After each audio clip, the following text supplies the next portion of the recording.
You don't hate yourself. You don't trust yourself. You don't actually hate yourself. If you did, you wouldn't be trying this hard. You wouldn't analyze every mistake. You wouldn't replay conversations. You wouldn't obsess over becoming better. You wouldn't consume content about growth. You wouldn't care this much. Self-hate isn't what's driving you. Fear is. More specifically, you don't trust yourself. And when trust collapses internally, the mind replaces it with control. That control looks like criticism. It sounds like self-disgust. It feels like pressure. But underneath all of it is one thing. I don't believe I can handle my own decisions. That's the real wound. And until you understand that, you'll keep trying to fix confidence when the problem is trust. Self-hate is usually mislabeled fear. Let's strip this down. If someone truly hates something, they neglect it, they abandon it, they distance from it, they stop investing in it. You don't neglect yourself. You monitor yourself. You evaluate your tone, your choices, your productivity, your body, your reactions, your social performance, your ambition, your discipline, your relationships. That's not hatred. That's surveillance. And surveillance is what happens when trust is broken. When you don't trust yourself, you install an internal authority to supervise you. That authority becomes your inner critic. It says you should have known better. You can't mess this up. Don't embarrass yourself. Don't say the wrong thing. Don't be weak. Don't relax. Don't slip. That voice isn't trying to destroy you. It's trying to prevent you from being exposed. Because somewhere in your past, exposure felt dangerous. How self-trust collapses. Self-trust doesn't disappear randomly. It erodes through repeated experiences where you acted and something went wrong. You expressed yourself and were shamed. You made a choice and were blamed. You trusted someone and were betrayed. You tried and failed publicly. You were misunderstood and punished. Over time, your nervous system draws a conclusion. Acting freely is unsafe. So it updates its strategy. Instead of trusting your impulses, it begins controlling them. Instead of expressing naturally, it rehearses. Instead of choosing boldly, it overthinks. Instead of moving, it waits. And then when movement stalls, you accuse yourself of laziness. But laziness isn't the issue. The issue is this. Your system no longer believes spontaneous action will lead to safety. So it slows everything down. Then your mind interprets that slowdown as weakness, and now you're fighting yourself. The birth of the inner critic. The inner critic forms as a substitute for trust. If you don't believe you can rely on your instinct, you attempt to rely on correction. Correction feels safer than freedom. So the mind creates a hyper-vigilant evaluator. It constantly scans for flaws. It anticipates mistakes. It predicts rejection. It preemptively attacks you. Why? Because it believes that criticizing you first will prevent others from doing it. This is self-protection disguised as self-hate. The critic thinks, if I punish myself first, I'll avoid external punishment. It's a defensive system. But over time, you forget it's defensive. You start believing it's accurate. And once you believe the critic is truth instead of strategy, your identity warps around it. Control replaces trust. Trust allows movement. Control restricts movement. When trust disappears, control expands. You begin micromanaging yourself. You overprepare. You overexplain. You overanalyze. You overwork. You overcorrect. Or you freeze. Because freezing feels safer than risking more evidence that you can't be trusted. And here's the brutal part. The more you control yourself, the less you trust yourself. Because control sends this message internally. You are not capable without supervision. Every time you rehearse a text 10 times, you reinforce that you can't speak naturally. Every time you avoid saying what you think, you reinforce that your thoughts aren't safe. Every time you overwork to compensate for fear, you reinforce that you are insufficient as you are. You think you're building discipline. but sometimes you're just reinforcing distrust. Why you can't relax. People who don't trust themselves struggle to relax.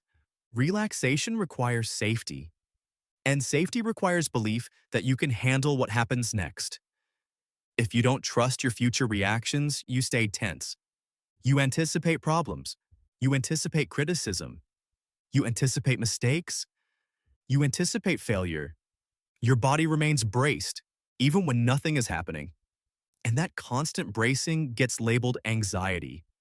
But anxiety is often mistrust in disguise. It's the body saying, I don't believe we'll respond effectively. So it stays on guard. Perfectionism is distrust. Perfectionism isn't high standards. It's fear of exposure. It's fear that if you act imperfectly, you won't survive the consequences. Perfectionism says, if I can eliminate mistakes, I can eliminate danger. But mistakes are not the danger. Your reaction to mistakes is the danger. If you don't trust yourself to recover, you obsess over prevention. But prevention cannot replace resilience. You don't need flawless performance. You need trust that you can survive imperfection. Why you replay conversations. Replaying conversations isn't self-hate. It's an attempt to rewrite history so you can feel competent. You scan for, what did I say wrong? Did they misunderstand me? Should I have phrased that differently? Did I seem weak? Did I seem awkward? You're not attacking yourself for fun. You're trying to regain a sense of control. But here's the trap. The more you replay, the less you trust your initial response. You train your nervous system to believe, my first instinct is unreliable. And now every future interaction carries hesitation. Shame as a control tool. Shame becomes a behavioral regulator. If you shame yourself hard enough, you believe you'll avoid repeating mistakes. So after a perceived failure, you say, you're pathetic. You always do this. You ruin everything. You're behind. You're not enough. That intensity feels productive. It feels like accountability. But shame doesn't create growth. It creates compliance. And compliance is not the same thing as confidence.